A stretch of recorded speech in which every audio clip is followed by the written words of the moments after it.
nimeelewa, sijui. Bwana Yesu asifiwe sana.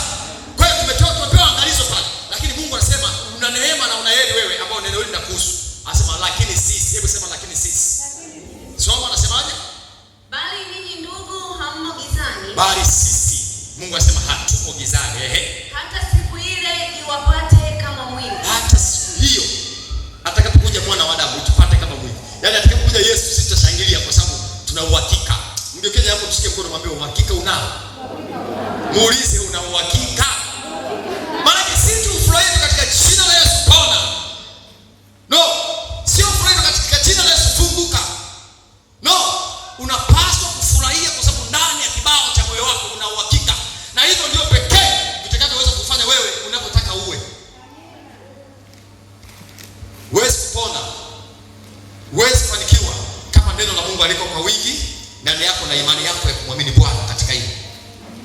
Kuna tabia watu waingie kanisani mpaka wapigwe. Mpaka awe na tatizo na anaingia kanisani. Asipokuwa na tatizo hawezi kuingia kanisani. Maana yake kuna tatizo ndani ya kibao cha moyo wako. Mungu hayupo.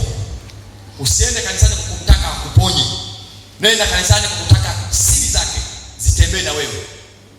Anapotembea na wewe atakukumbusha kesho yako. Anapotembea na wewe atakufunulia siri.